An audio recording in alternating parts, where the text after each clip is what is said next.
ప్రభునందు ప్రియ సహోదరి సహోదరులారా, మన ప్రభువును రక్షకుడైన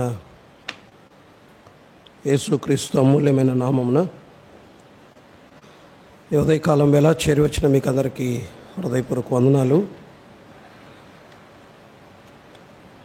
అల్పుడనైన నన్ను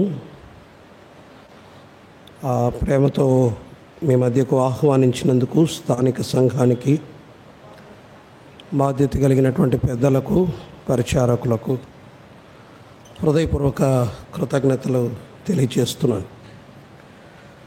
దైవజనులు శ్యాంబాబు గారు, దైవజనులు వెంకటరత్న అన్నగారు,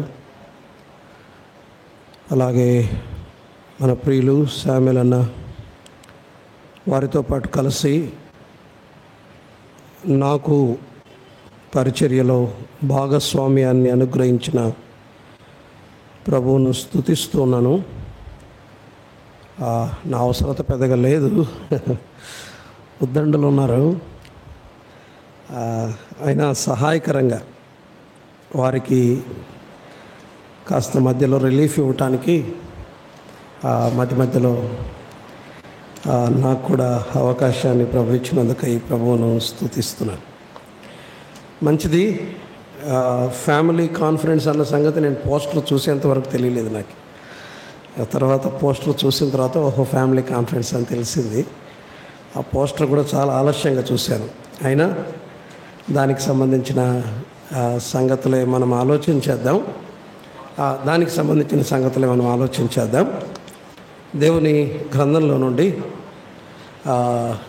ఒక వచన భాగాన్ని మనం చదువుకుందాం. ఆదికాండం 28వ అధ్యాయంలో 10వ వచనం నుండి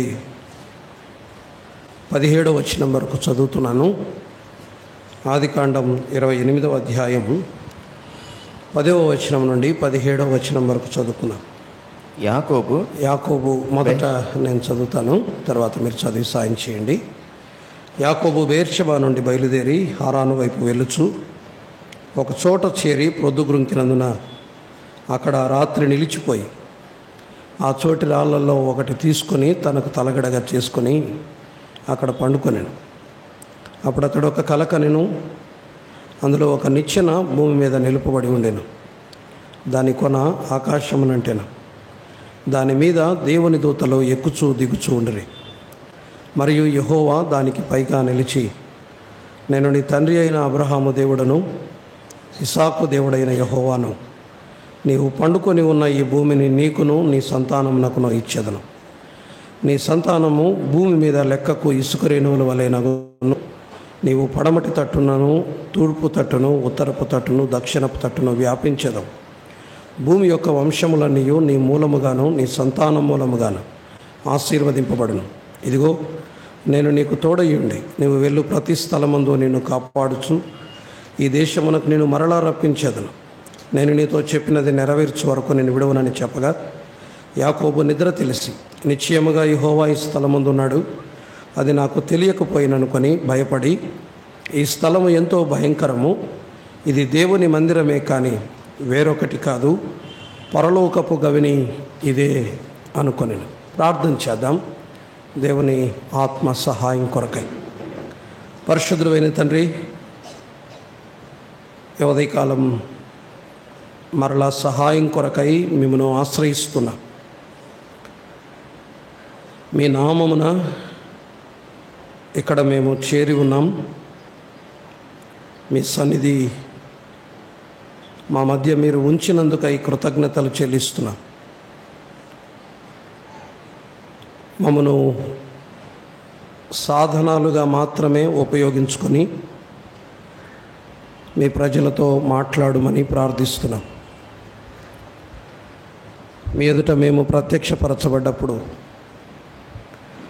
మీ చేత ప్రశంసించబడటానికి ఈ దినం మేము చేసే పరిచర్య కారణం కావటానికి సహాయం చేయండి. స్థానిక సంఘం క్షేమం పొందటానికి మీరే కృపనిమ్మని మీ దాసుడు నిష్ప్రయోజకుడు, అత్యల్పుడు, ఎన్నిక లేనివాడు, ఎన్నికకు రానివాడు జ్ఞాపకం చేసుకోండి. మీ కొరకై ఉపయోగించుమని, మీ మహిమార్థమై ఉపయోగించుమని క్రీస్తు యేసు దివ్యమైన నామమున స్తుతులు చెల్లించి ప్రార్థన చేసి అడిగి వేడుకుంటున్నాం మా పరమ తండ్రి. ఆమేన్.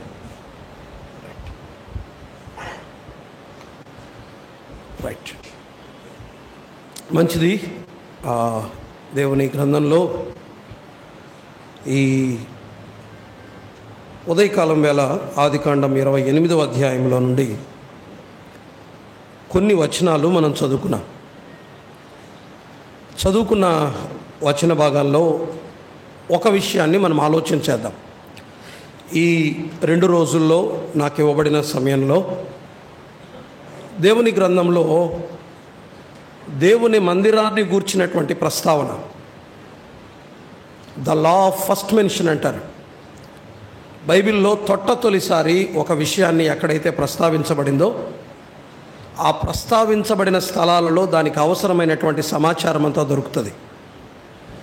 బైబిల్లో దేవుని మందిరం అనే మాట మొట్టమొదటిసారిగా ఉపయోగించబడింది 28వ అధ్యాయం 17వ వచనంలోనే. అంతకు మునుపు దేవుని మందిరము అనే the law of first mention అంటారు. అంటే మొట్టమొదటిసారి బైబిల్లో ఒక పదం ఎక్కడైతే ప్రస్తావించబడిందో అక్కడ ఆ సంగతిని గూర్చినటువంటి సమాచారం అంతా దొరుకుతుంది అని బైబిల్ పండితులు ఒక సూత్రాన్ని చెప్పారు. ఆ మాట ప్రకారం దేవుని మందిరాన్ని గూర్చినటువంటి తొలి ప్రస్తావన 28వ అధ్యాయం 17వ వచనంలో రాయబడింది. అది కూడా కొంతమంది భక్తులు లేకపోతే వారి కుటుంబాలు దేవుని మందిరముతో వారికి ఉన్నటువంటి సంబంధాన్ని మనం ఆలోచించేద్దాం.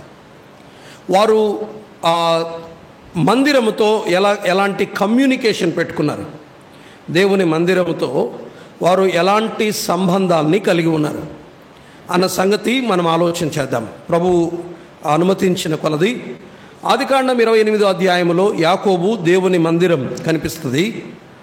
మనం దాటి వస్తే నిర్గమకాండం 25వ అధ్యాయంలో మోషే దేవుని మందిరం కనబడుతుంది. మోషే కనిపిస్తాడు, మోషే పాటు దేవుని మందిరం కనిపిస్తుంది. మనం ఆ స్థలాన్ని దాటి ఇంకాస్త ముందుకు వస్తే సమూయేలు 2వ గ్రంథం 7వ అధ్యాయంలోను, దినవృత్తాంతముల 1 గ్రంథం 22, 28, 29 అధ్యాయాలలో దావీదుకు దేవుని మందిరానికి ఉన్న సంబంధం మనకు కనిపిస్తుంది. ఇంకాస్త దాటి ముందుకు వస్తే రాజులు 1 గ్రంథం 5, 6, 7 అధ్యాయాలలో సొలొమోను దేవుని మందిరం మనకు కనిపిస్తుంది. మనం దాన్ని దాటి ఇంకాస్త ముందుకు వస్తే ఎజ్రా, నెహెమ్యా, వాస్తవానికి బైబిల్లో ముందు రాయబడి ఉంటాయి కానీ పుస్తకాలు కొన్ని అక్కడ ఇక్కడ రాయబడ్డాయి. ఎజ్రా, నెహెమ్యా, తర్వాత జెరుబ్బాబేలు, జకర్యా, హగ్గై, ఇలాంటి భక్తులందరూ మలాకితో కలుపుకొని వీళ్ళంతా ఒక చోట వాళ్ళు కనిపిస్తారు. అదే జెరుబ్బాబేలు కాలంలో నిర్మించబడిన దేవుని మందిరం. సో జెరుబ్బాబేలు కాలంలో ఉన్నటువంటి దేవుని మందిరాన్ని గురించి మనం ఆలోచన చేయొచ్చు. దాన్ని దాటి కాస్త ముందుకు వస్తే కొత్త నిబంధన కాలంలో మన ప్రభు అయిన యేసుక్రీస్తు దినాలలో ఉన్న హేరోదు కట్టించిన మందిరం, అది రెప్లికా, అది యాక్చువల్గా ఒరిజినల్ టెంపుల్ కాదది. గ్రీక్ ఆర్కిటెక్చర్ని తర్వాత రోమన్ ఆర్కిటెక్చర్ని మిక్స్ చేసి దాన్ని కలుషితం చేసి తర్వాత సొలొమోను కట్టించినటువంటి మందిరాన్ని కొలతలన్నింటినీ కలిపి ఒక మిక్స్డ్ టెంపుల్ నిర్మిస్తాడు హేరోదు. వాస్తవానికి అది ప్రామాణికమైంది కాదు, కానీ ఆ హేరోదు నిర్మించినటువంటి దేవాలయం మన ప్రభు అయిన యేసుక్రీస్తు వారి కాలంలో ఉంది కదా, అక్కడ దేవుని మందిరం ఆనాడు ఉన్నటువంటి ప్రజల గురించి మనం ఆలోచన చేయొచ్చు. ఇంకా దాటి ముందుకు వస్తే అపోస్తలుల కార్యాలు 2వ అధ్యాయంలో దేవుని సంఘం లేకపోతే దేవుని మందిరం మనకు కనిపిస్తుంది. అయితే దేవుని మందిరము అనే పదం 28వ అధ్యాయంలో ఇంగ్లీష్లో హౌస్ ఆఫ్ గాడ్ అని ఉంటుంది, దేవుని ఇల్లు అని ఉంటుంది, దేవుని ఇల్లు అని ఉంటుంది. తిమోతికి రాసిన 1వ పత్రిక 3వ అధ్యాయం 15, 16 వచనాలలో పౌలు కూడా తిమోతికి రాస్తూ ఒక మాట అంటాడు, దేవుని మందిరములో అనగా జీవము గల దేవుని సంఘం అని ఉంటుంది. అక్కడ దేవుని మందిరం అన్న చోట కూడా దేవుని ఇల్లు అని ఉంటుంది. దేవుని ఇల్లు అని ఉంటుంది. ఎక్కడైతే దేవుని మందిరము అనే పదం వాడబడిందో అక్కడ హౌస్ ఆఫ్ గాడ్, దేవుని ఇల్లు అని రాయబడింది. సో మనం చదువుకున్నటువంటి వచన భాగాలు దేవుని ఇంటితో ఈ భక్తులు కలిగి ఉన్నటువంటి సంబంధాలు, లేకపోతే వారి కుటుంబాలు కలిగి ఉన్నటువంటి సంబంధాలు. ఇంకా చెప్పాలంటే పాత నిబంధన కాలంలో కుటుంబాలన్నీ కూడా టెంపుల్ సెంటర్డ్ ఫ్యామిలీస్, మందిర కేంద్రిత కుటుంబాలు. దేవుడు వారిని అందరినీ ఏటా 3 సార్లు, సంవత్సరమునకు 3 సార్లు, సంవత్సరమునకు ఒకమారు కుటుంబంతో మొత్తంతో రమ్మంటాడు, సంవత్సరమునకు 3 సార్లు కుటుంబంతో రమ్మంటాడు ఆయన. తర్వాత ఒక్కసారి వస్తూ వచ్చారు. యజమాని ఆయన భార్య, పిల్లలు, ఇంట పనిచేసే దాసుడు, దాసి, పరదేశులు వీరందరూ కలిసి ఎక్కడికి రావాలి? మందిరానికి రావాలి. వారి దీవెన, వారి ఆశీర్వాదాలు దేనితో సంబంధాన్ని కలిగి ఉన్నాయి? దేవుని మందిరముతో సంబంధాన్ని కలిగి ఉన్నాయి. అందుకనే పాత నిబంధన కాలములో ఉన్నటువంటి కుటుంబాల ఆశీర్వాదానికి కేంద్రం ఏంటి అంటే దేవుని మందిరం. దేవుని మందిరముతో ఏ కుటుంబం మంచి సంబంధాన్ని కలిగిందో ఆ కుటుంబాలలో నుండే భక్తులు లేశారు. ఉదాహరణకి సమూయేలు మొదటి గ్రంథం 1వ అధ్యాయంలో ఒక కుటుంబం కనిపిస్తుంది. ఏ కాలం అది? న్యాయాధిపతుల కాలం. ఆ దినములలో ఇశ్రాయేలీలకు రాజు లేడు, ప్రతివాడు ఎవరిష్టానుసారంగా వాళ్ళు ప్రవర్తిస్తూ వచ్చారు. యెహోవాకు ప్రత్యక్షమగుట అరుదు అని ఉంటుంది. దైవవాక్య ప్రత్యక్షత లేని దినాలు. మందిరం పూర్తిగా నిర్లక్ష్యం చేయబడింది. మాత్రమే కాదు, మందిరంలో అపవిత్రత కనబడుతుంది. హోఫ్నీ, ఫినెహాసులు వారి దుర్మార్గమైన ప్రవర్తన, మందిరాన్ని వారు కలుషితం చేశారు. హోఫ్నీ, ఫినెహాసులు అలాంటి దినాలలో సైతం దేవుని మందిరాన్ని విడిచిపెట్టకుండా వెంబడించిన ఒక కుటుంబం సమూయేలు మొదటి గ్రంథం 1వ అధ్యాయంలో పరిచయం అవుతుంది. వారే ఎవరు చెప్పండి? అన్న పెనిన్న మాత్రమే కాదు, వాళ్ళ ఆయన పేరు చెప్పండి. ఎవరు? ఎలిమెలెకు అంటారేం పొరపాటున మరి మీరు. Hannah, Elkanah, right. ఈ కుటుంబములో నుండే దేవుడు ఒక భక్తుణ్ణి బయటికి తీసుకుని వస్తాడు. ఈ భక్తుడు తయారైంది కూడా ఎక్కడ చెప్పండి? ఈ భక్తుడు తయారైంది ఎక్కడ? దేవుని మందిరములోనే. దేవుని మందిరం పాత నిబంధన కుటుంబాలు వారికి ఉన్నటువంటి సంబంధాన్ని బట్టి ఆ కుటుంబాల ఆత్మీయ ఉష్ణోగ్రత, లేకపోతే ఆత్మ సంబంధమైన మంట, వేడి, తీవ్రత అన్నది సంబంధాన్ని కలిగి ఉంది. కాబట్టి గుర్తుంచుకోండి, పాత నిబంధన అయినా కొత్త నిబంధన అయినా న్యూ టెస్టిమెంట్లో కూడా ఫ్యామిలీస్ ఖచ్చితంగా దేనితో కమ్యూనికేషన్ కలిగి ఉండాలి? దేవుని సంఘంతో. ప్రతి కుటుంబం దేవుని సంఘముతో సంబంధాన్ని కలిగి ఉండాలి. ఏ కుటుంబం సంఘ సంబంధాన్ని కలిగి ఉంటుందో, సంఘముతో సరైన సంబంధాలు కలిగి ఉంటాయో, ఆ కుటుంబాల ఆత్మీయ స్థితిగతులకు దేవుని సంఘముతో సంబంధము లేని కుటుంబాల ఆత్మీయ స్థితిగతులకు తప్పనిసరిగా వ్యత్యాసం ఉంటుంది. అందుకని గుర్తుంచుకోండి, ఒక మాట చెప్పాలంటే కొత్త నిబంధన అయినా పాత నిబంధన అయినా మన కుటుంబాలు దేనితో సంబంధాన్ని కలిగి ఉండాలి? దేవుని సంఘముతో అనగా దేవుని మందిరముతో, దేవుని ఇంటితో సంబంధాన్ని కలిగి ఉండాలి. రైట్. 28వ అధ్యాయంలో దేవుని ఇల్లు లేకపోతే దేవుని మందిరం ఎలా ఉందో యాకోబు అనుభవాలలో నుండి మనం ఆలోచన చేద్దాం. దయచేసి రండి, ఆదికాండం 28వ అధ్యాయానికి ఒకసారి రండి. ఆదికాండం 28వ అధ్యాయం 10వ వచనం చదువుతున్నాను. యాకోబు బెయేర్షెబా నుండి బయలుదేరి హారాను వైపు వెలుచు ఒక చోట చేరి అనుంది. ఆ ఒక చోట అన్నది 11వ వచనంలో పేరు రాయబడలేదు, కానీ తర్వాత రాశాడు అది లూజు అనబడినది. తర్వాత దానికి బేతేలు అని పేరు పెట్టారు. బేతేలు అంటే అర్థం ఏంటి? దేవుని మందిరం అని. ఇప్పుడు చెప్పండి, యాకోబు ప్రయాణం ఎక్కడి నుండి ఎక్కడికి? ఈ కొంత భాగమే 28వ అధ్యాయంలో బెయేర్షెబా నుండి ఇప్పుడు ఎక్కడికి వచ్చాడు? దేవుని మందిరానికి వచ్చాడు. బెయేర్షెబాలో ఏముంది? బెయేర్షెబాలో ఏముంది? యాకోబుకు బెయేర్షెబాకి ఏంటి సంబంధం? అదేంది? నేను ఎక్కడి నుండి వచ్చాను? ఏముంది ఎమ్మెనూరులో? నాకు ఎమ్మెనూరుకి ఏంటి సంబంధం? ఎమ్మెనూరులో ఏముంది? మా ఇల్లుంది, నా కుటుంబం ఉంది. ఇప్పుడు చెప్పండి, బెయేర్షెబా నుండి యాకోబు బేతేలుకు వచ్చాడంటే బెయేర్షెబాలో ఏముంది? యాకోబు ఇల్లుంది, యాకోబు కుటుంబం ఉంది. యాకోబు ఇప్పుడు ఏ ఇంటి నుండి ఏ ఇంటికి వచ్చాడు? తన ఇంటి నుండి దేవుని ఇంటికి వచ్చాడు. వినండి ఒక మాట, యాకోబు ఇల్లు ఎలా ఉందో చూడటానికి మనకి ఇప్పుడు సమయం లేదు, కానీ మన నోటి మీదే ఉంటుంది యాకోబు ఇల్లు ఎలా ఉందో. 25, 26, 27 అధ్యాయాలలో యాకోబు ఉన్న ఇల్లు అనగా ఇస్సాకు, రిబ్కా, యాకోబు, ఏశావుల ఇల్లు ఎలా ఉందో 25, 26, 27 అధ్యాయాల్లో కనిపిస్తుంది. ఏమున్నాయి యాకోబు ఇంట అంటే? యాకోబు ఇంట ట్రాన్స్పరెన్సీ లేదు, యథార్థత లేదు, దాపరికాలు ఉన్నాయి. ఎవరెవరి మధ్య? భార్య భర్తల మధ్య ట్రాన్స్పరెన్సీ లేదు. ఇస్సాకుకు తెలియకుండా రిబ్కా కొన్ని చేస్తూ ఉంది, రిబ్కాకు తెలియకుండా ఇస్సాకు కొన్ని చేస్తూ ఉన్నాడు. అది వాస్తవానికి యాకోబు ఇంట పరిస్థితి. మాత్రమే కాదు, నేను ఊరికట్లా జ్ఞాపకం చేస్తున్నాను, మాత్రమే కాదు యాకోబు ఇంట దేనికి ప్రాధాన్యం అంటే ఇస్సాకు ఏశావును ఆశీర్వదించాలనటానికి ఒక రీజన్ చెప్తాడు. నేను నిన్ను ఆశీర్వదిస్తాను ఇది ఇస్తే అంటాడు. ఏంటది చెప్పండి? భోజన ప్రాధాన్యం. ఇస్సాకు ఇంట అనగా యాకోబు ఇంట భోజనానికి ప్రాధాన్యం ఉంది. మాత్రమే కాదు, ఇస్సాకు ఇంట్లో మరొకటి ఉంది, పోరాటం జరుగుతూ ఉంది. ఎవరెవరి మధ్య పోరాటం జరుగుతుంది చెప్పండి? యాకోబు మధ్య, ఏశావు మధ్య పోరాటం జరుగుతుంది. మాత్రమే కాదు, ఎత్తుకు పై ఎత్తులున్నాయి ఆ ఇంట్లో. భర్త మీద భార్య ఒక ఎత్తేసింది, ఆ భర్త మీద భార్య మరపై ఎత్తేసింది. ఒకరినొకరు ఎత్తుకు పై ఎత్తులు జరిగాయి. మాత్రమే కాదు, తల్లే అబద్ధమాటం నేర్పింది. నేను ఆయన కుటుంబాన్ని తక్కువ చేసి మాట్లాడడం లేదు, కానీ ఎందుకు దీన్ని ఇలా జ్ఞాపకం చేస్తున్నానంటే దానికి ఒక కారణం ఉంది. అస్తవ్యస్తంగా గందరగోళంగా ఉన్న ఇస్సాకు ఇంటి నుండి అనగా యాకోబు తన ఇంటి నుండి ఇప్పుడు ఎక్కడికి వచ్చాడు? దేవుని ఇంటికి వచ్చాడు. వినండి, యాకోబు యొక్క మార్పు జరిగింది ఎక్కడ అంటే దేవుని ఇంటిలో. నాకే కావాలి అనే పోరాటం ఉంది. ఎక్కడ? యాకోబు ఇంట్లో. నాకే కావాలి, నేనే మొదట ఉండాలి. మన ఇళ్లలో పోరాటాలు ఇవే. ఎవరు గొప్ప అన్న పోరాటాలు ఇళ్లలో ఇవే, సంఘాల్లో ఇవే కదా.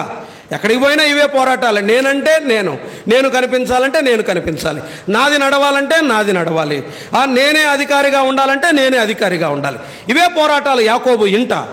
యాకోబు ఇంట పోరాటాలు ఉన్నాయి, యాకోబు ఇంట దాపరికాలు ఉన్నాయి, యాకోబు ఇంట క్రమము లేదు, యాకోబు ఇంట అస్తవ్యస్తంగా గందరగోళంగా ఉంది. అయితే యాకోబును అక్కడ నుండి దేవుడు బయటికి తీసుకొచ్చాడు. తన ఇంటి నుండి బయటికి తీసుకొచ్చి ఇప్పుడు ఎవరి ఇంటిని పరిచయం చేశాడు? తన ఇంటిని పరిచయం చేశాడు. పిల్లరా రండి, ఈ ఉదయకాలం వేళ మన గృహాలు మార్చబడటానికి కారణం ఏంటి అంటే దేవుని ఇంటితో మనకుండే సంబంధం. మన గృహాల నిండా అస్తవ్యస్తం ఉంటుంది, గందరగోళం ఉంటుంది, నెమ్మది ఉండదు, సరైనటువంటి సఖ్యత ఉండదు, తర్వాత యథార్థత ఉండదు. గందరగోళంగా అస్తవ్యస్తంగా ఉన్నటువంటి కుటుంబాలను దేవుడు తన దగ్గరికి రమ్మని ఆయన ఆహ్వానిస్తున్నాడు. యాకోబును ఇక్కడికి తీసుకొచ్చాడు, బేతేలుకు తీసుకొచ్చాడు. బేతేలుకు తీసుకువచ్చి తెరువబడిన పరలోకాన్ని చూపించి తన ఇంటిని చూపించాడు. తన ఇంటిని చూపించాడు. దేవుని ఇల్లు ఎలా ఉందో యాకోబుకు 28వ అధ్యాయంలో అర్థమైంది. తన ఇంటిని చూపించాడు.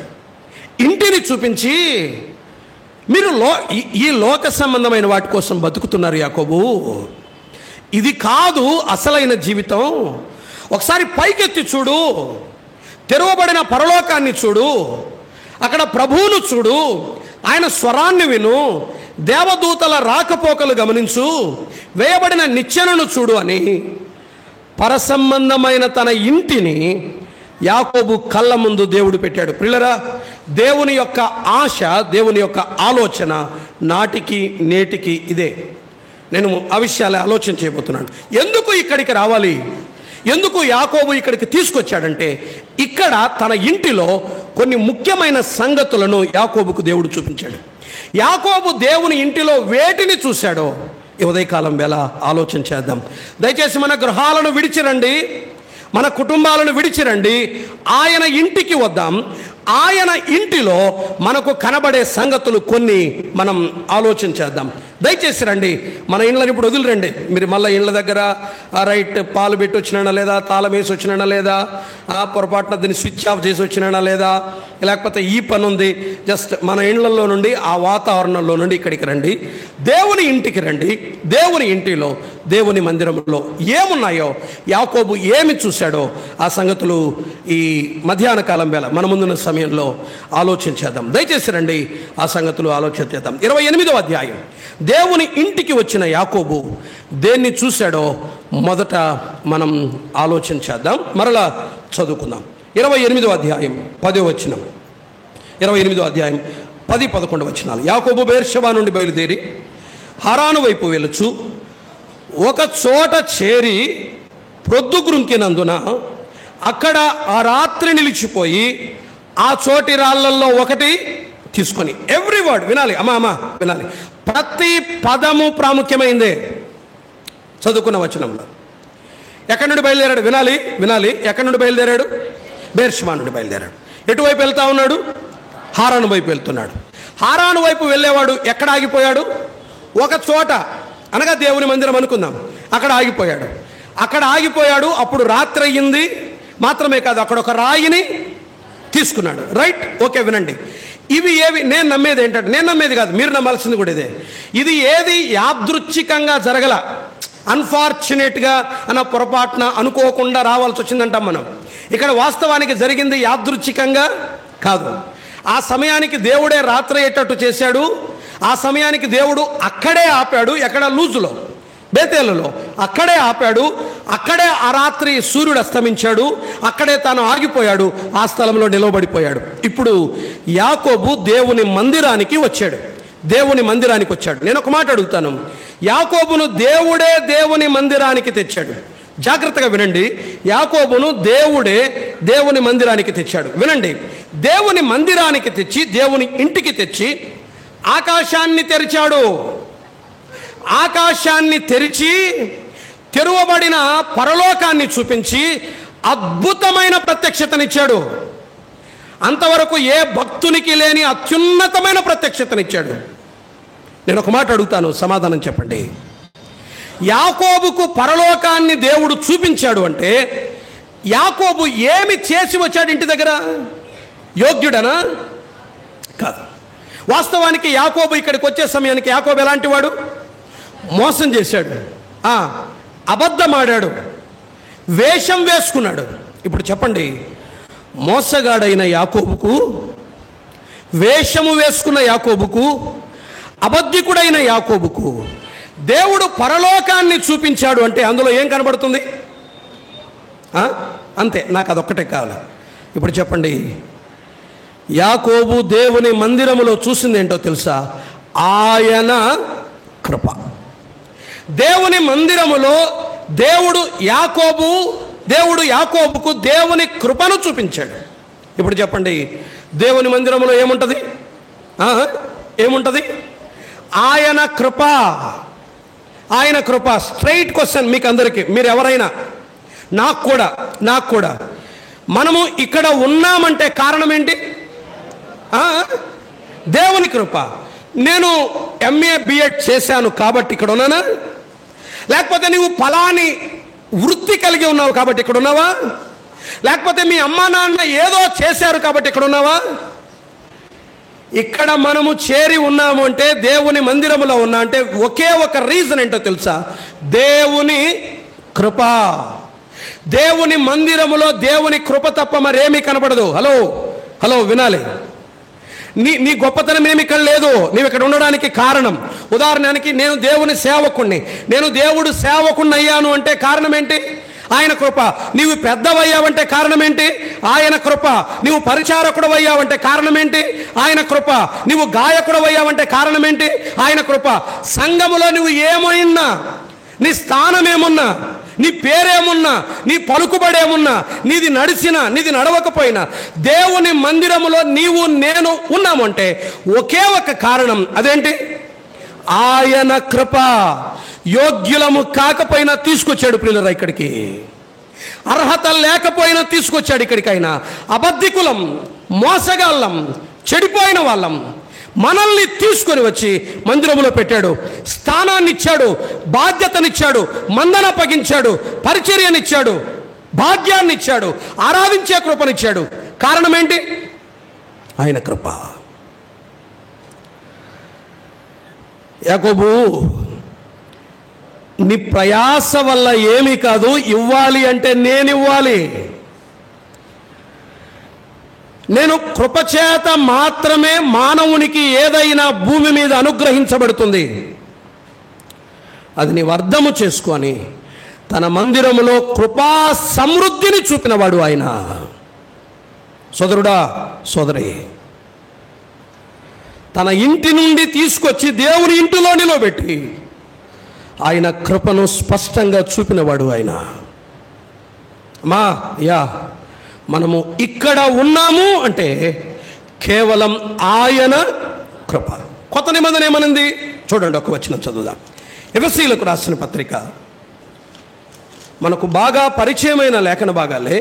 ఎఫెసీయులకు రాసిన పత్రిక 2వ అధ్యాయం 8-9 వచనాలు చదువుదాం. ఎఫెసీయులకు రాసిన పత్రిక 2వ అధ్యాయం 8-9 వచనాలు. మీరు విశ్వాసము ద్వారా కృపచేతనే రక్షించబడి ఉన్నారు. కృపచేతనే రక్షింపబడి ఉన్నారు.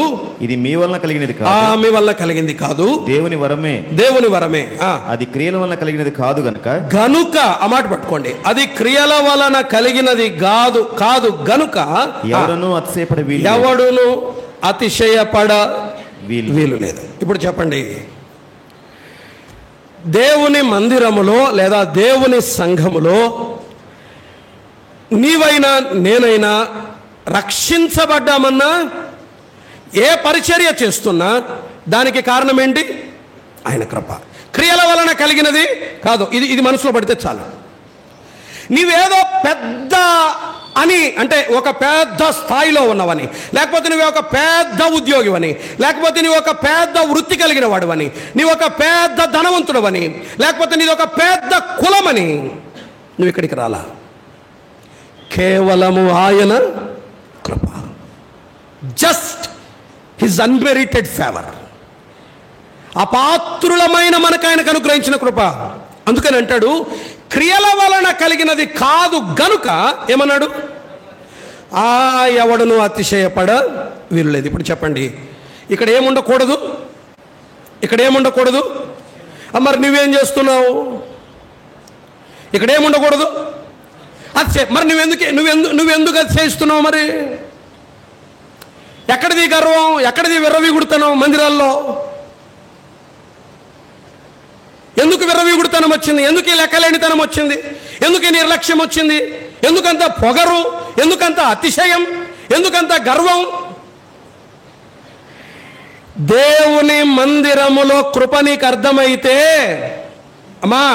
సోదరుడో సోదరి వినండి, దేవుని మందిరములో ఆయన కృప మనకు అర్థమైతే ఇక్కడ అతిశయం ఉండదు. నీవు అతిశయిస్తున్నావు అంటే నీకు కృప అర్థం కాల. అంతే, రెండు. నువ్వు అతిశయిస్తున్నావంటే కృప నీకు అర్థం కాల. కృప అర్థమైందా? ఎవరూ అతిశయించడు. అతిశయించడానికి అవకాశమే ఉండదు. కృప అర్థమైన వాడు అతిశయించడు. ఎందుకు అంటే దేవుని మందిరము నిండా, వినాలి, దేవుని మందిరము నిండా, దేవుని సంఘము నిండా అంతా కృపయే. ఒక 3 చూద్దాం, చూడండి, త్వరగా చదువుకుందాం. పేతురు వ్రాసిన మొదటి పత్రిక 4వ అధ్యాయం 10వ వచనం చూద్దామా? పేతురు రాసిన మొదటి పత్రిక 4వ అధ్యాయం 10వ వచనం. 4:10. దేవుని నానా విధమైన కృప విషయమై, నానా విధమైన కృప విషయమై మంచి గృహ నిర్వాహకులై ఉండి. అక్కడ ఆగండి, చాలు. ఇప్పుడు చెప్పండి, దేవుని నానా విధమైన కృప నానా విధాలుగా ఉంది. ఇదే కృప అని చెప్పడానికి లేదు. కృప అన్నది నానా విధాలుగా ఉంది. ఆ నానా విధములైన కృపలో గృహ నిర్వాహకత్వం, స్టివర్డ్షిప్, రెస్పాన్సిబిలిటీ. హలో, నాయకులు ఉన్నారు కదా, ఇక్కడ పెద్దలు ఉన్నారు కదా, దేవుని సేవకులు ఉన్నారు కదా, వినండి. మీకు అప్పగించబడిన గృహ నిర్వాహకత్వం అంటే స్టివర్డ్షిప్, రెస్పాన్సిబిలిటీ, బాధ్యత. ఎందుకు ఇచ్చాడు ఆయన? చెప్పాలి. ఎందుకు ఇచ్చాడు ఆయన? కృపను బట్టి. ఆయన కృప కలిగిన వాడు కాబట్టి ఎక్కడో మూలన పడిన వాడిని తీసుకొచ్చి తన స్వార్థకై, తన పనికై నన్ను పిలిచాడు. రీజన్ ఏంటి? కృపను బట్టి. స్థానిక సంఘములో పరిచర్య చేసే పరిచారకునిగా దేవుడు నీకు గృహ నిర్వాహకత్వాన్ని ఇచ్చాడు. దేన్ని బట్టి? కృపను బట్టి. సేవకుడా, పెద్ద పరిచారకుడా, గాయకుడా, లేకపోతే నీకు ఏ బాధ్యతను స్థానిక సంఘములో అప్పగించినా దాని వెనుక ఉన్నది ఏంటి చెప్పండి? కృప. అంతే, కేవలం కృప. కృప ఉంది అంటే ఏముండకూడదు? అది మర్చిపోకూడదు. కృపను బట్టి దేవుడు నాకు ఇది అప్పగించాడు అన్నప్పుడు ఒక స్వార్థికునిగా, ఒక సేవకునిగా నేనేం చేయకూడదు? అది చేయించకూడదు. మనకు అనుగ్రహించబడిన గృహ నిర్వాహకత్వం ఆయన కృప. రెండవది అక్కడే రాశాడు 10వ వచనంలో ఒక్కొక్కడు ఏమన్నాడు? కృపావరము పొందిన కొలది. 4:10లో ఒక్కొక్కడు కృపావరము పొందిన కొలది అన్నాడు. ఇప్పుడు చెప్పండి, ప్రభు మనకు అనుగ్రహించిన వరము వెనక ఉన్నదేంటి చెప్పండి? ఆయన కృప. నేను మాట్లాడగలుగుతున్నాను, కారణం ఏంటి? ఆయన కృప. నువ్వు వివేచించగలుగుతున్నావు, కారణం ఏంటి? ఆయన కృప. పై విచారణ చేయగలుగుతున్నావు, కారణం ఏంటి? ఆయన కృప. వరాన్ని బట్టి ఎవరు అతిశయించటానికి వీలే లేదు. పేరులోనే ఉంది కృపా వరం. స్థానాన్ని బట్టి అతిశయించడానికి వీలే లేదు, పేరులోనే ఉంది. గృహ నిర్వాహకత్వం కృపను బట్టి అప్పగించబడింది. అది మనకెక్కితే, మన తలలకెక్కితే చాలా సమస్యలు తగ్గుతాయి సంఘాల్లో.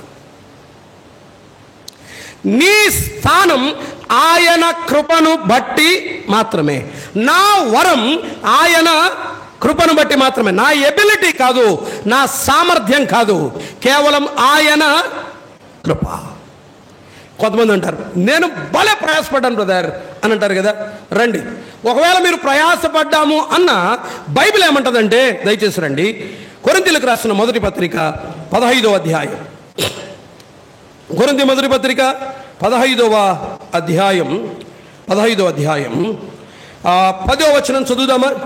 10వ వచనం. అయినను నేనేమై ఉన్నాను అది దేవుని కృప వలననే అయి ఉన్నాను, మరియు నాకు అనుగ్రహింపబడిన ఆయన కృప నిష్ఫలము కాలేదు గాని వారందరికంటే నేను ఎక్కువగా ప్రయాసపడతాను.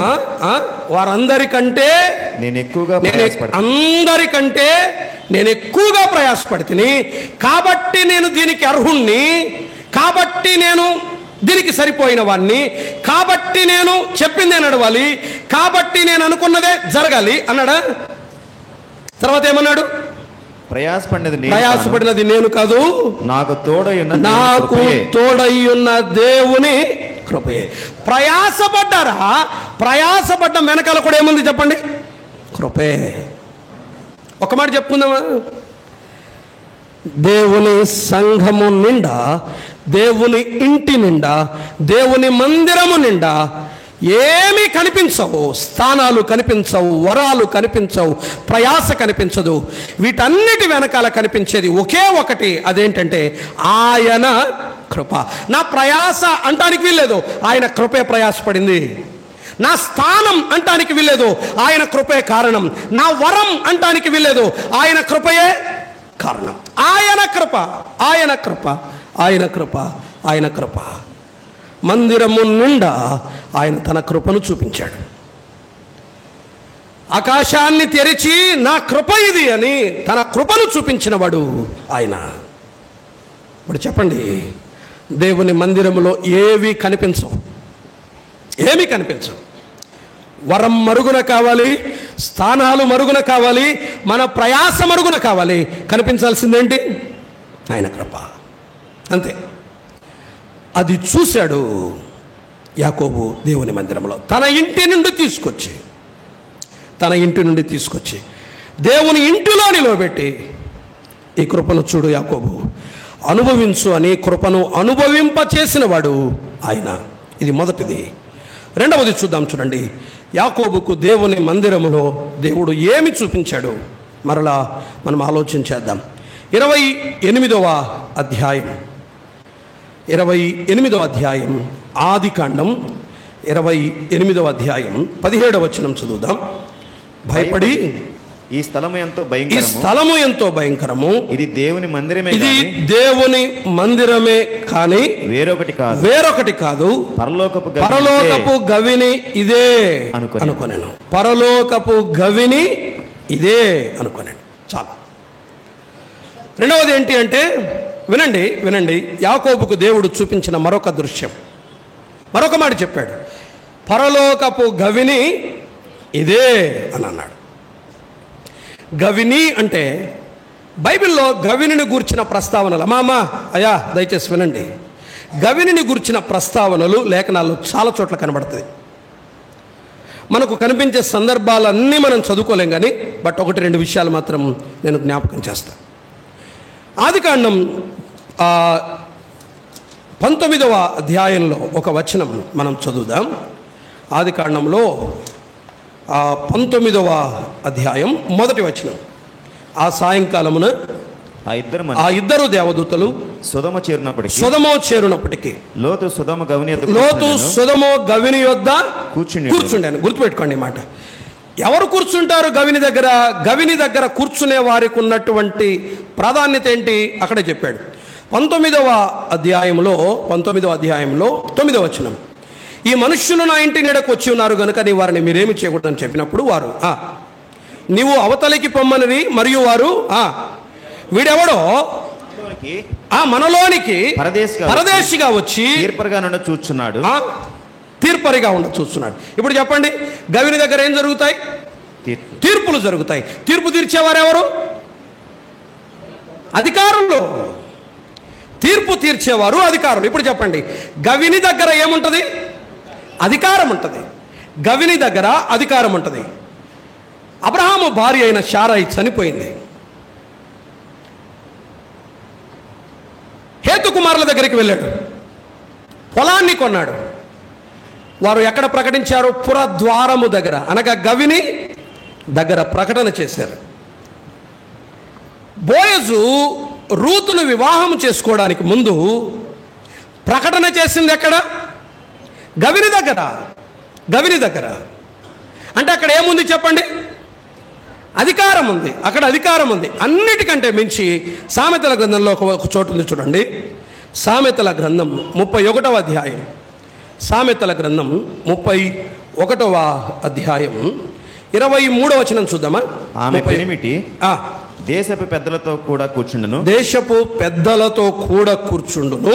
గవిని యొద్ద పేరుగొనిన వాడయుండును. ఆ గవిని యొద్ద పేరుగొనిన వాడయుండును. ఆమె పెనిమిటి దేశపు పెద్దలతో అధికారులతో కూడా కూర్చుండును అన్నది. ఇప్పుడు చెప్పండి, గవిని దేనికి సూచన? అంతే, అధికారానికి సూచన. ఇప్పుడు చెప్పండి, దేవుని మందిరములో పరలోకపు గవిని ఇదే అని యాకోబు చూశాడు, చెప్పాడు. ఆ మాట పరలోకపు గవిని ఇదే అన్నాడంటే అక్కడ దేన్ని గమనించాడు? ఆ దేవుని అధికారాన్ని చూశాడు. ఇప్పుడు చెప్పండి, దేవుని మందిరములో ఏముంటుంది? ఎవరి అధికారం? గట్టిగా ఎవరి అధికారం? మళ్ళీ గట్టిగా ఎవరి అధికారం? ఇంకా గట్టిగా ఎవరి అధికారం? దేవుని అధికారం. పరలోకము ఇక్కడ దేవుని సంఘములో, దేవుని కుటుంబములో, దేవుని ఇంటిలో అధికారం ఎవరిది? అంతే, చాలు కదా. ఇంతకు మించి ఏం కావాలి? అధికారం ఎవరిది? దేవునిది. సరే, దేవుని అధికారం మనకి ఎక్కడ కనిపిస్తుంది? ఎట్లా అర్థం చేసుకోవాలి ఆయన అధికారాన్ని? ఎలా అర్థం చేసుకోవాలి? ఒక వచనం చదువుదాం. కొత్త నిబంధనకు రండి. యోహాను సువార్త 2వ అధ్యాయం. యోహాను సువార్త 2వ అధ్యాయం. 15వ వచనం చదువుదాం. 14 నుండి. దేవాలయములో ఎడ్లను, గొర్రెలను, పావురములను అమ్మువారును రూకలు మార్చువారును కూర్చుండట చూచి త్రాళ్లతో కొరడాలు చేసి గొర్రెలను ఎడ్లన్నిటినీ దేవాలయములో నుండి తోలివేసి రూకలు మార్చు వారి రూకలు చలివేసి వారి బల్లలు పడద్రోసి పావురములు అమ్మువారితో వీటిని ఇక్కడ నుండి తీసుకొని పండి నా తండ్రి ఇల్లు వ్యాపారపు టిల్లుగా చేయకుడి. అధికారంతో చెప్పాడా, సలహా ఇచ్చాడా? అధికారంతో చేశాడా, అనుమతి అడిగి చేశాడా? అధికారంతో. ఇప్పుడు చెప్పండి, ఆయన చేస్తున్న కార్యాలన్నీ గమనించి ఎవరు? శిష్యులు ఒక స్టేట్మెంట్ ఇచ్చారు. కింద వచనం 17వ వచనం చూడండి. ఆయన శిష్యులు నీ ఇంటిని గుర్చిన ఆసక్తి నన్ను భక్షించునని వ్రాయబడి ఉన్నట్టు జ్ఞాపకము చేసుకొనిరి.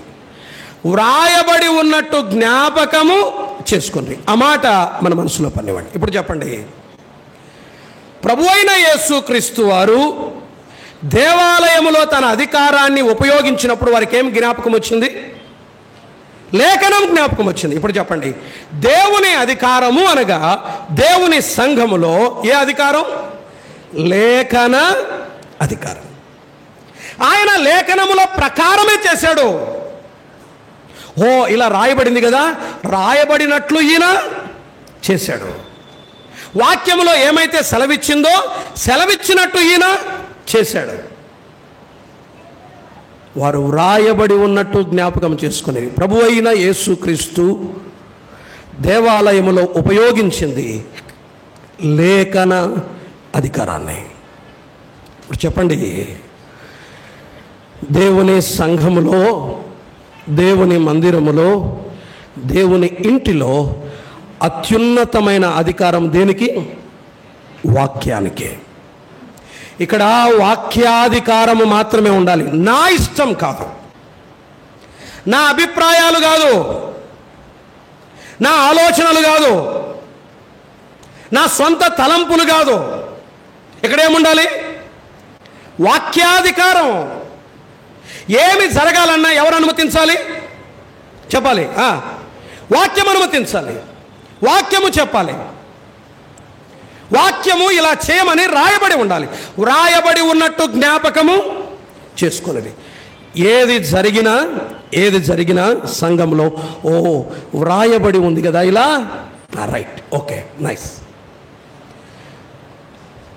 మన ప్రతి నిర్ణయం, అమ్మా అయ్యా సోదరుడా, దేవుని సంఘములో ప్రతి నిర్ణయం వాక్యాధికారము క్రిందే ఉండాలి. ఇక్కడ అల్టిమేట్ అథారిటీ స్క్రిప్చర్స్దే, లేఖనందే. ఆయన చెప్పాడు కాదు, ఈమె చెప్పింది కాదు, ఓ గొప్ప సేవకుడు చెప్పాడు కాదు. వీళ్ళెవ్వరి అధికారం ఇక్కడ నడవదు. ఎవరి అధికారం? లేఖన అధికారం. పెద్దలకు ఇవ్వబడినటువంటి అధికారం కూడా ఏ అధికారం? లేఖన అధికారం. పరిచారకులకు ఏదైనా దేవుడు అనుమతి ఇచ్చాడంటే ఏ అధికారం? లేఖన అధికారం. సేవకులకు, స్వార్థికులకు ఏదైనా చేయమన్నాడంటే ఏ అధికారం? లేఖన అధికారం. అల్టిమేట్ అథారిటీ దేవుని సంఘములో లేఖన అధికారమే, వాక్యము యొక్క అధికారమే. ఇక్కడ కేవలం వాక్యము యొక్క ఆజమాయిషి, వాక్యము యొక్క ఏలుబడి, వాక్యము యొక్క పెత్తనం, వాక్యము యొక్క అధికారం, వాక్యానుసారమైన నిర్ణయాలు జరగాలి. దేవుని సంఘములో దేవుని వాక్యాధికారాన్ని దేవుడు చూపించాడు. యాకోబు దేవుని ఇంటిలో చూసింది అదే. దీన్ని మన ఇండ్ల దగ్గర కూడా వద్దాం, కొంచెం ఆలోచన చేద్దాం. ఇప్పుడు చెప్పండి, దేవుని ఇంట ఏముంది? ఆయన కృప, దేవుని కృప ఉంది. మాత్రమే కాదు, దేవుని ఇంట ఏముంది చెప్పాలి? దేవుని వాక్యాధికారం ఉంది. దేవుని ఇంట దేవుని వాక్యాధికారం ఉంది. ఆ సంగతి యాకోబు గమనించాడు, దేవుడే చూపించాడు. ఆ సంగతులన్నీ దేవుడే చూపించాడు. రెండు అయిపోయాయి. మూడో దాని దగ్గరికి రండి. యాకోబుకు దేవుని ఇంటిలో, తన ఇంటిని విడిచి వచ్చిన యాకోబుకు దేవుని ఇంటిలో చూపించిన మరొక సంగతిని మనం ఆలోచన చేద్దాం. పరలోకపు గవిని అన్నాడు కదా, పరలోకపు అధికారం అని అన్నాడు.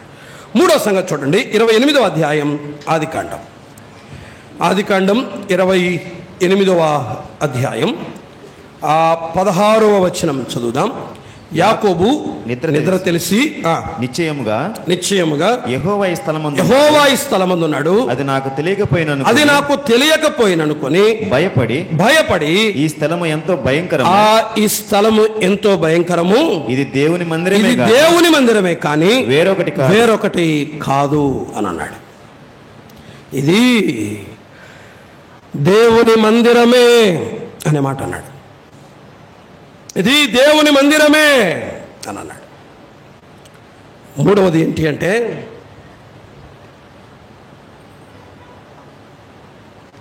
Ownership of the lord.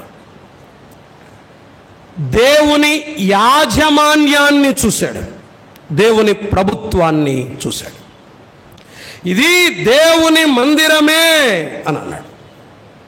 ఇది దేవుని మందిరమే అంటే వేరొకటి కాదు, అంటే వేరెవ్వరిది కాదు, మరెవరిది కాదు. ఎవరిది? దేవుని మందిరమే. నేను ఇక్కడ ఒక 2 మాటలు జస్ట్ అట్లా జ్ఞాపకం చేసి నేను ముగించడానికి ప్రయత్నం చేస్తాను. మేరిక్పూడిలో వచ్చినప్పుడు కూడా ఈ తలంపును జ్ఞాపకం చేశాను, అయినా ఒకసారి అలా జ్ఞాపకం చేస్తాను. ఇది దేవుని మందిరమే, వేరొకటి కాదు అని అన్నాడు. దాని భావన ఏంటి అంటే హిజ్ ఓనర్షిప్, ఆయన ప్రభుత్వం, ఆయన అధికారం దేవుని సంఘములో ఉంటుంది, మరెవరి అధికారం కాదు. ఆయన ప్రభుత్వం, ఆయన యాజమాన్యం. ఒకే ఒక చిన్న తలంపు 3 నిమిషాల్లో జ్ఞాపకం చేస్తాను. ఇది అర్థం కాకపోతే, ఈ ఒక్క ముక్క మనకు అర్థం కాకపోతే ప్రాబ్లమ్స్ ఏంటి అంటే చూడండి, ఒక వచనం కొరింథీయులకు రాసిన మొదటి పత్రిక, కొరింథీయులకు రాసిన మొదటి పత్రిక, మొదటి అధ్యాయం. కొరింథీయులకు రాసిన మొదటి పత్రిక, మొదటి అధ్యాయం 10వ వచనాన్ని చదువుదాం. నా సహోదరులారా, మీరందరూ ఏకభావంతో మాట్లాడవలననియు, మీలో కక్షలు లేక ఏక మనస్సుతోనూ ఏకతాత్పర్యముతోనూ మీరు సన్నద్ధులై ఉండవలననియు మన ప్రభువైన యేసుక్రీస్తు పేరట మిమ్మును వేడుకొనుచున్నాను అన్నాడు. అంటూ ఏమన్నాడు? నా సహోదరులారా, మీలో కలహములు కలవని మిమ్మల్ని గురించి క్లోయ ఇంటి వారి వల్ల నాకు తెలియవచ్చును. మీలో ఒకడు ఏమన్నాడు? నేను పౌలు వాడను, ఒకడు నేను అపోల్లో వాడను, మరి ఒకడు నేను కేఫా వాడను, ఇంకొకడు క్రీస్తు వాడనని చెప్పుకొనుచున్నారని తాత్పర్యం. ఇప్పుడు వినండి, కొరింథీ సంఘములో గ్రూపిజం ఉంది. కొరింథీ సంఘములో గ్రూపిజం ఉంది. నేను పౌలు వాడనని ఒకరు, అపోల్లో వాడనని ఒకరు, కేఫా వాడనని ఒకరు, క్రీస్తు వాడనని ఒకరు అని ఎవరికి వారు వ్యక్తుల్ని బట్టి విభజించబడ్డారు. కలహాలు ఉన్నాయి, కక్షలు ఉన్నాయి అని అన్నాడు. ఒకే ఒక సూత్రం గుర్తుపెట్టుకోండి, సంఘము దేవునిది అని అర్థం కానప్పుడు, సంఘము మానవులది అని అర్థం చేసుకున్నప్పుడు, ఏ సంఘమైతే ఇది నాది లేకపోతే పలాని మనుష్యుంది అని అనుకుంటారో, ఎక్కడైతే యాజమాన్యం, ఓనర్షిప్, వింటున్నారా ఈ మాట? ఓనర్షిప్, నేను చెప్తున్నది యాజమాన్యం, యాజమాన్యం మనుషులదవుతుందో దేవుని సంఘంలో, అక్కడ కలహాలు ఉంటాయి, అక్కడ కక్షలు ఉంటాయి, అక్కడ విభేదాలు ఉంటాయి. ఎక్కడైతే సంఘము దేవునిది అనే భావన ఉంటుందో అక్కడ సమస్య ఉండదు. సంఘము మనుష్యులది అనుకున్నప్పుడే కలహాలు వచ్చేది. సంఘము మనుష్యులది అనుకున్నప్పుడు కక్షలు వస్తాయి. సంఘము మనుష్యులది అనుకున్నప్పుడు విభేదాలు వస్తాయి. కానీ ఎక్కడైతే సంఘము దేవునిది అనుకుంటారో అక్కడ సమస్యలు ఉండవు. ప్రియులారా, సంఘము ఆయనది, ఆయనే చెప్పాడు, ఈ బండ మీద నా సంఘమును కట్టుదును, దిస్ ఇస్ మైన్. ఎఫెసీయులతో మాట్లాడుతూ పౌలు ప్రయాణం చేసి వెళ్తూ ఒక మాట అంటాడు. ఎఫెసు పెద్దల్ని పిలిపించి కూర్చోబెట్టి ఒక మాట మాట్లాడతాడు. తన స్వరక్తమిచ్చి సంపాదించిన జీవము కలిగిన ఎవరి సంఘం అది? ఆయన సంఘం, తన సంఘమును అని అంటాడు. సంఘం ఎవరిది? దేవుడు. మనము కేవలం అనుమతించబడిన పనివారం మాత్రమే మన కాలంలో, మన తరంలో. ఇప్పుడు వినండి, దేవుని ఇంటిలో యాకోబుకు చూపించింది 3. ఇక్కడ ఏముండాలి? కృప ఉండాలి. అంటే ఏముండకూడదు? అతిశయం ఉండకూడదు. ఇదే పిక్చర్, ఇదే దృశ్యం ఎక్కడ కనపడాలి? మన గృహాల్లో. మన గృహాలలో ఆయన కృప కనిపించాలి. 2, మన గృహాలలో ఏముండాలి? ఆయన లేఖనాధికారం కనిపించాలి. మన గృహాలలో ఏం కనిపించాలి? ఆయన లేఖనాధికారం కనిపించాలి. 3వది, మన గృహాలలో ఎవరి యాజమాన్యం ఉండాలి? దేవుని యాజమాన్యం ఉండాలి. ఒక ఆయన ఒక చోట అన్నాడు, నీ ఇల్లు నీ ఇష్టం, నీ ఇంటికాడ, దేవుని ఇంటిలో కాదు అంటే. ఇంకొక ఆయన అన్నాడు, అసలు నీ ఇంట్లో కూడా నీ ఇష్టం లేదన్నాడు ఆయన. నీ ఇంట్లో నీ ఇష్టం లేదు, దేవుని ఇంటిలో నీ ఇష్టం లేదు. ఇక్కడ ఎవరి ఇష్టం నడుస్తుంది? ఇల్లైనా సంఘమైనా ఎవరిష్టం? దేవుని ఇష్టం. పిల్లల జ్ఞాపకం పెట్టుకోండి, దేవుని ఇంటిని చూద్దాం, దేవుని ఇంటిలో ఉన్న సంగతులు చూద్దాము, మన గృహాలను ఒకసారి చూసుకుందాం, సరి చేసుకుందాం. అట్టి కృప ప్రభు మనందరికీ సమృద్ధిగా అనుగ్రహించునుగాక.